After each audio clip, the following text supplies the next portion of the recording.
What's up, YouTube world? Stephen Harrell, Tiny House Listings. I have not logged in here on a live, and I have no idea how long it's been. I don't even know if people do YouTube lives anymore, do they? I tend to do a lot of YouTube lives on Instagram, which works out really, really well.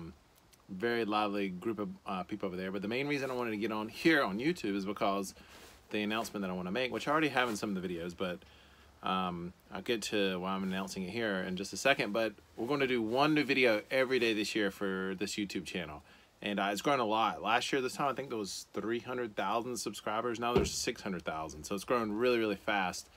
And I'm hoping to grow more. But the problem with that is what's happening is only like 1% of you guys are actually seeing these videos. Like 1%. And for whatever reason that is, I think YouTube has kind of changed the algorithm or something like that. But what I'm asking you is to hit the notifications button on either your desktop or your mobile on Android or iPhone. And whenever we post a video, you'll get a notification. I've heard other YouTube creators say the same thing. So you probably know how that works. But yeah, I'm actually chilling right now in my schoolie bus, which is fun. Just chilling here, having a good time. Hosea, how's it going? It's going good. It's going good. Doing much better if you guys would hit the notifications so more of you people could see the videos. The sad thing is I'm doing a lot of these videos and I feel like they're really, really helpful to tiny house people, like do-it-yourself type stuff, ways to save money, tons of ideas, tons of really, really cool stuff that I've done a lot of research on, but hardly nobody seeing them here on this YouTube channel. Like, for example, there's like 600,000 people here and some of these videos will have like 4,000 views, which is good, but still, more of you guys should see them. So if you get the notifications, I'd really, really appreciate it. The tiny houses presented here are really awesome. Thank you. Yeah, I think so too. What's the best way to find a trailer? Go to tinyhouselistings.com, click on browse, and then on the drop down, click just trailers, and you'll see a ton of trailers there that are listed. So it sounds like you're going to plan on doing the do-it-yourself route, which is cool. Let's see, this light's kind of bright right here. Let's turn it out a little bit and see if that helps any. Oh, much better. That's ridiculous. Bolivia, what's going on? There used to be a guy that I worked with in Bolivia that had a tiny house community, and I quit working with him when I found out he was stealing people's money. Like, we can't be associated with that anymore. Let's see. So maybe you guys could do me a favor. If you have any ideas of things you'd love to see, maybe send me a message or post it even right here. And you know, we'll go with that. But we have hundreds and hundreds of ideas that we're going to be doing for this year. It's going to be do-it-yourself stuff mixed with tiny house video tours and tiny house listings related stuff like that. Do you find out aluminum siding is the best for tiny house on wheels? Aluminum siding is great. I think if you do all aluminum siding for a house, it's not that visually appealing. I think where you do aluminum siding coupled with some sort of wood. Truth be told, I think cedar siding is probably the best because it's lightweight, durable, rot resistant, all those things, but the only problem is it's super expensive. I like to see small houses related to living by the sea. Okay, all right. Hey from Spain, how's it going? Let's see, what else did I want to say? I want to tell you some other things. Here is my little pooch, Piper. Piper, hey buddy. I did not clean this bus up before I did this. Let's see, what else? Anyone else have any ideas, thoughts, anything going on in the tiny house world? I should probably get on here more often because I'm always on Instagram Live. So if you go to instagram.com/tinyhouselistings, you can follow us there too. Tiny houses for seniors. Yeah, there's a lot of them out there. There's been a lot of that done, even for handicapped people as well. I'm not trying to associate handicapped people with seniors, but yeah, things like handrails. I've even seen a lot of tiny houses that have wheelchair ramps that go up to a tiny house. There's a lot of seniors that want downstairs sleeping, and a lot of tiny house builders have accommodated in a major way people, not just seniors, but people who don't want to climb a ladder or stairs for bed. You're starting to see it maybe even close to 50-50 of the tiny houses now have downstairs sleeping. And the reason that's you're actually able to do that is because tiny houses have gotten longer. When you had a tiny house 16 feet long, there's no way you could have downstairs sleeping unless you slept on the couch. Here in Spain, there are more little houses. I love them. Yeah, you know, that's the interesting thing when I'm going through, you know, travel through Europe. The houses typically are smaller. The average, really interesting fact, the average whole house built in America last year was roughly 2,600 square feet, and approximately the average tiny house listed on our site last year was about 10% of that, roughly 260 square feet. So we're at about 10% of what most people, regular people, are moving into. Do you use any appliances used in RVs, fridge, toilet? Yeah, I mean, like, yeah, you can do propane, you can do electric, you can do gas. You can do whatever you want. I mean, also a lot of it depends on, are you going to be off grid or not off grid? That's the biggest difference, I think. If you're going to be off grid, you definitely need to. I mean, like, if you're cooking, you need to go gas. It's going to be very hard to do electric off grid. So what do you think would be the best link for a trailer? 16, 20 foot, having place. Having a place. That's two questions. Would be the best link for, what do you think would be the best link for a trailer? 16, having a place. I don't understand what you're saying. Hola, I live in Mexico and need a tiny house. It's too difficult to get one in my country.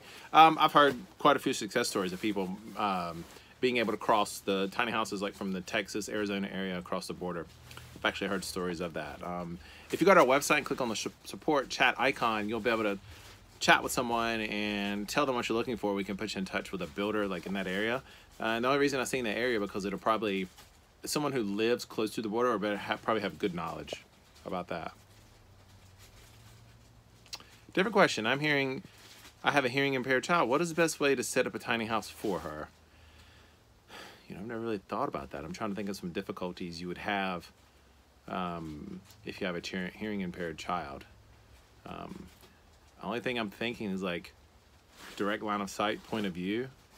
Give me some examples of issues you face maybe in a regular house, and maybe we could kind of translate that into a tiny house. Have you seen the tiny house community on Mount Eagle Mountain in Tennessee? No, I haven't, but I'm going to check it out. Also, another series we plan to do, maybe you guys can let me know what you think.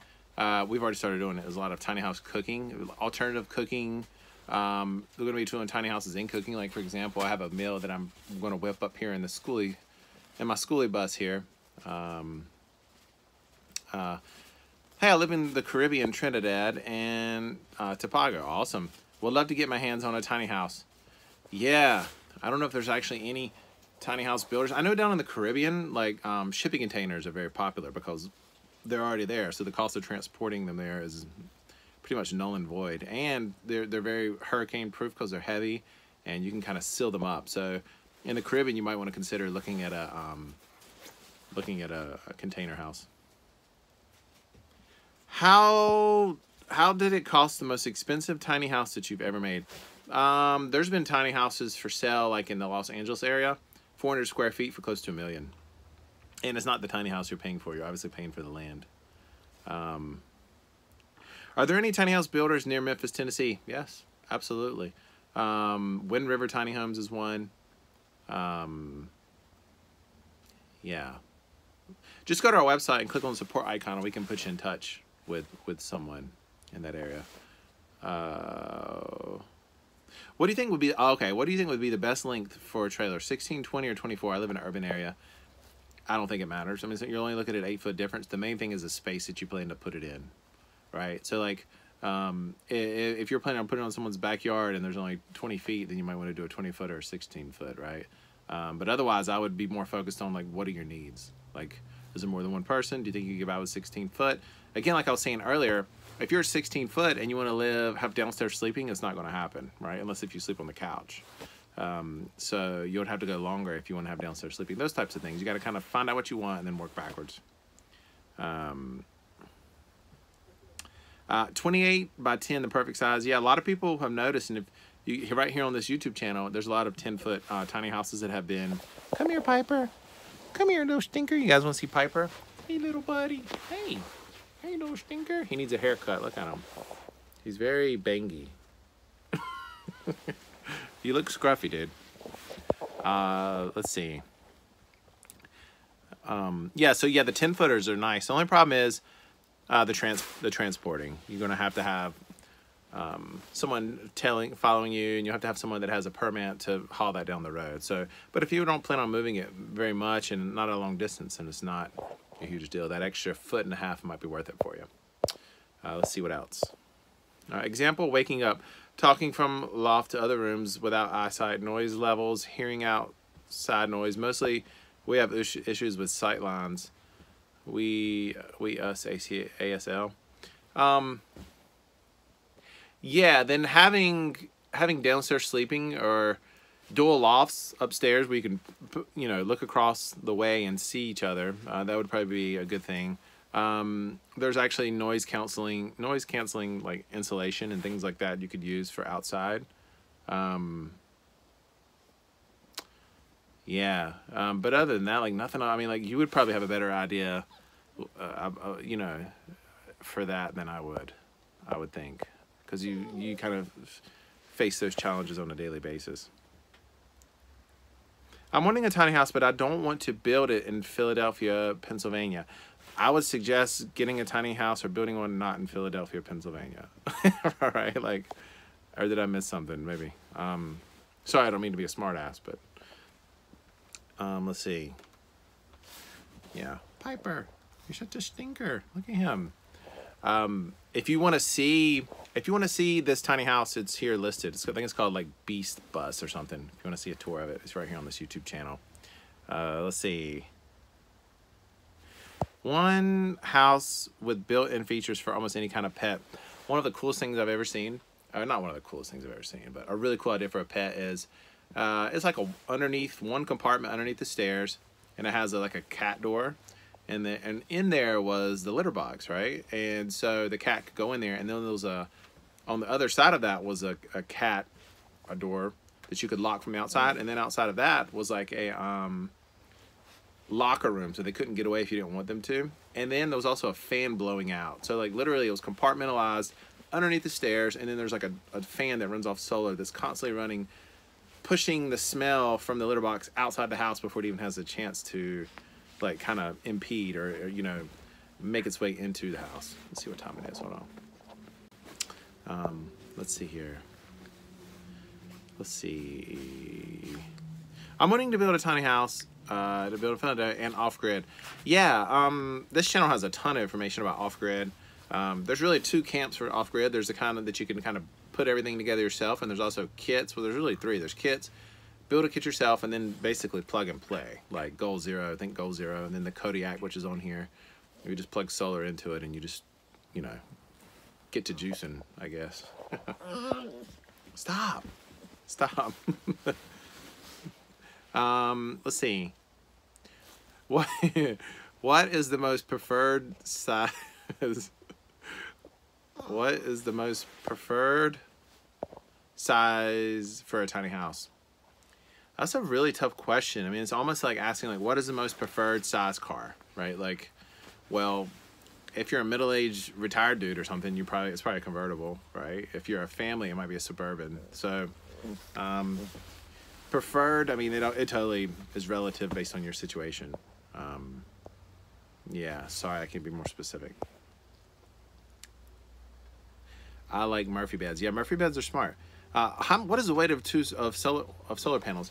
Well, actually, the folding flat panels, they're literally like 10 sheets of paper stacked on top of each other, are starting to become more and more popular, especially with things like schoolies, because you can literally fold them to the surface of the bus, which makes a lot of sense because as the sun is moving, you're like capturing that amount of sun, and they're just super lightweight.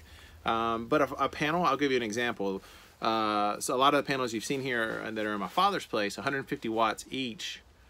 They're 30 pounds. Let's see. Yeah, I think they're 30 pounds each. So 150 watts, and he has 4 of them, so that's 120 pounds. So maybe that helps. One of my most favorite tiny house, solar companies is Renogy.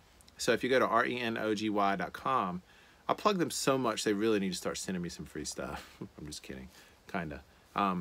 They have the weight of every single panel right there under the specs. So,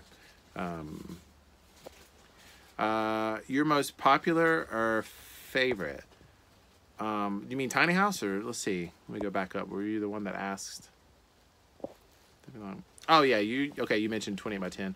My most popular or favorite type of tiny house is a cabin on a structure. That's what I'm about to start building on some property I just bought. It's gonna be a 400 square foot cabin. really rustic inside, but also like modern appliances. I've already got the land. We're gonna walk you guys through the whole process, getting permits, everything. My friend Chris, the Capable Carpenter, good guy, really talented and fast and strong worker. He's gonna be helping me build it. So we're gonna walk you through the whole process. It's gonna be awesome.